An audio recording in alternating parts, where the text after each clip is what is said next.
जोराबाद में हमारे सामने सुभाषवा मुखिया श्री ओम प्रकाश राजभर जी उपस्थित हैं और एक जो है दुर्घट घटना के जो है एक आवास पर पहुंचे हैं जो ये दुर्गा स्थान है और इस शोक संवेदना जो प्रकट करने पहुंचे हैं इस दुखद घटना पर आप क्या कहना चाहेंगे? सबसे पहले जानकारी हमें बताइए। कि सूचना मिली जी कि आपके पिताजी की डेथ हुई है जी, तो हम लोग दरवाज़ा करने की नीयत से आपके यहाँ आए हुए जी। तो काफ़ी जोराबाद में हर तरह एक कहीं ना कहीं दुखद घटना ऐसी सूचने को मिल रही है। लगातार जो है आप निरंतर चल रहे हैं और जोराबाद के लोगों के अंदर एक काफ़ी विपक्षी नेताओं द्वारा जो है एक आपके द्वारा विवादों की बात चल रही है, उनके लिए क्या खास आपकी बात होगी? विरोधी का काम होता है विरोध करना। जी, हम अपना काम कर रहे हैं। जितने भी सुविधा जनता को चाहिए जी, सरकार से जो मिलती है उसको पहुंचाने का काम कर रहे हैं। जी। आप पिछड़े जाति के लिए आरक्षण पर जोर देते हैं और लगातार लगे हैं, लेकिन विपक्षी नेता इस बात को नाकाम साबित करते हैं। देखिए, आज़ादी के 75 साल हो गए। जी, इस देश में, इस प्रदेश में वंचित समाज, वंचित मीन्स जो आज़ादी के बाद ना शिक्षा, ना स्वास्थ्य, ना रोजगार, ना नौकरी, जिनके दरवाजे तक नहीं पहुंची, जी, उनको हम वंचित कहते हैं। जी, वो किसी भी जाति के हो सकते हैं। जी, ऐसे लोगों को हक दिलाने के लिए, इनको जागृत करने के लिए कि जागो तभी सवेरा है, जी, अपने हक के लिए लड़ो। जी, जैसे अगर पार्टियों की बात की जाए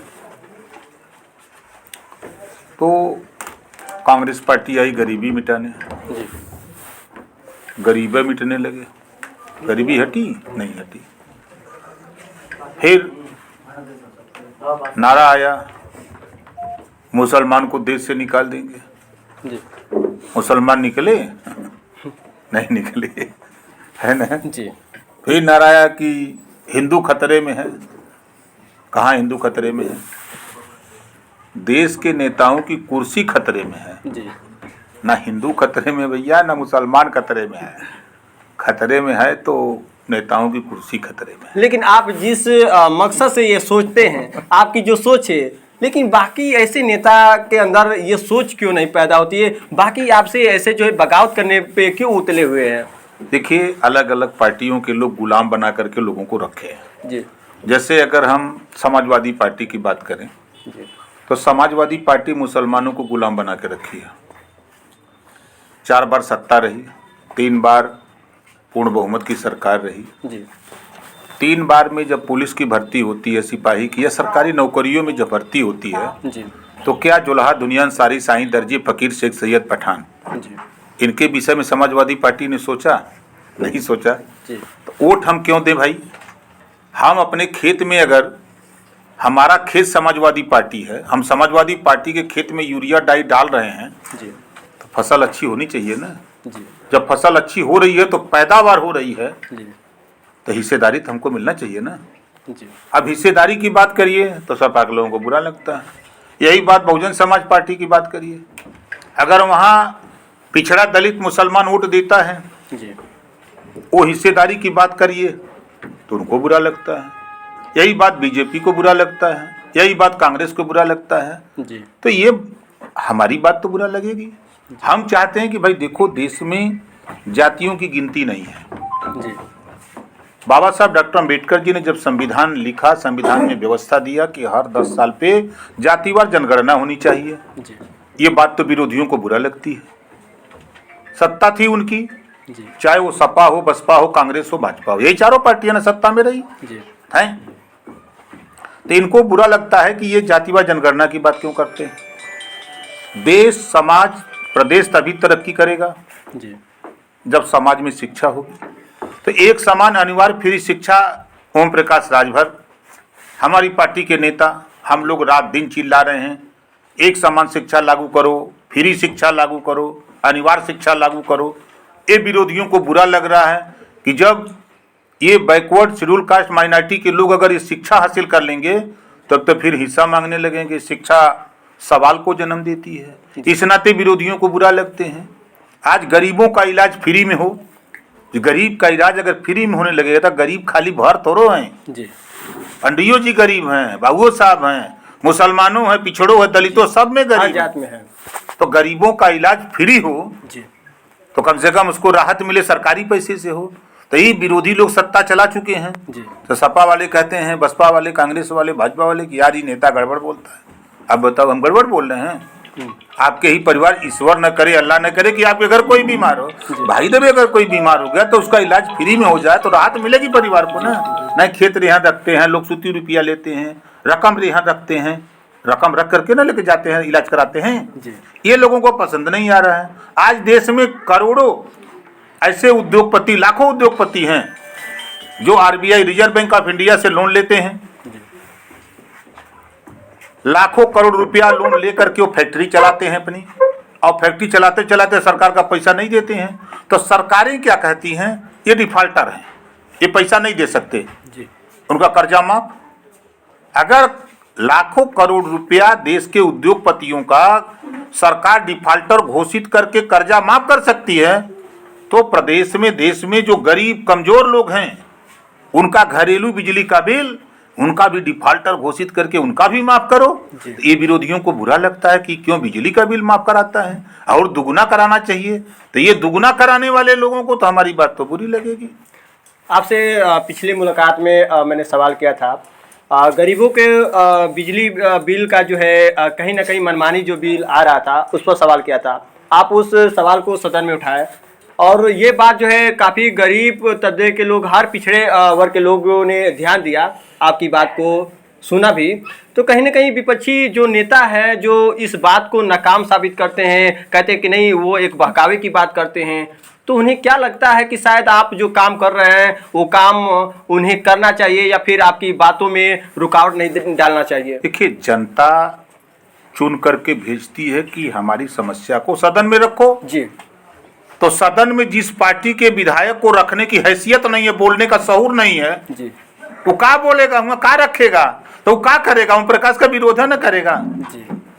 सदन है, एक सिस्टम है कि वहाँ जनता की बात को वहाँ रखे। जी। तो 403 विधायकों में हमरे पल्ले 6 को बायन, अच्छा। तो हम तो खड़ा होकर चापते हैं, खबरदार जी। माफ करो इनका कर्जा।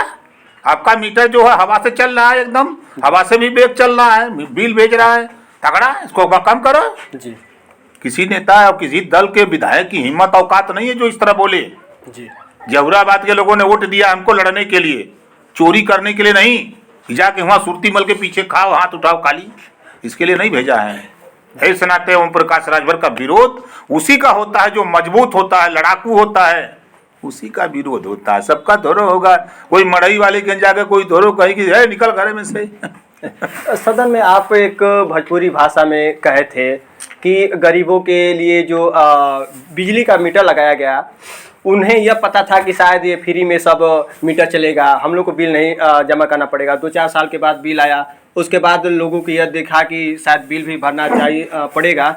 तो ये बात एक सदन में आप भोजपुरी के जो है भाषा में लोगों को जानकारी दिए, एक मीठा भाषा लोगों को, वो लोग जो है कुछ ऐसे किए कि शायद मजाक के तौर पे उन्हें ये लगा कि टाल मटोल कर दिया जाए। देखिए, जिन लोगों को सदन में बोलने की हैसियत नहीं है, जी। डरते हैं, कांपते हैं, सदन में या कहीं भी वही बोल सकता है जो शेर होगा। जी। गीदड़ थोड़ो बोलेगा। तो ओम प्रकाश राजभर शेर है। जी। जब खड़ा होता है सदन में, चाहे सड़क पर चाहे मंच पे, कहीं जब खड़ा होता है तो बात अपनी मजबूती से रखता है। तो ये तो किसी दल के किसी नेता के पास ने पी पी जैसे लगी कि जैसे मेघा बोले हैं, जी। टर टर खाली से, तो क्या मतलब है? बात लड़ो, धुआ डाई, जी। जनता ने भेजा है लड़ने के लिए, हम वहाँ जाए खाली सुरती मल के खाओगे? जी बिल्कुल। और आप अपने प्रयास से जो है आज सुर्खियों में जो छाए हैं, लेकिन विपक्षी पार्टी दल के लोग काफ़ी जो है विवादित बातें चल रही है और ऐसा हर तरफ होता है, क्यों ऐसा कर रहा है ना कि अच्छे काम करने वालों का विरोध इस नाते होता है कि वो गलत कर रहे हैं। अच्छा। समझ रहे हैं ना, हम भी उन्हीं लोगों की नहीं रही, हम सदन में चुप मार के रही, हम पीछे सुरती मल के खाई। तो हमारे विरोध न हुई।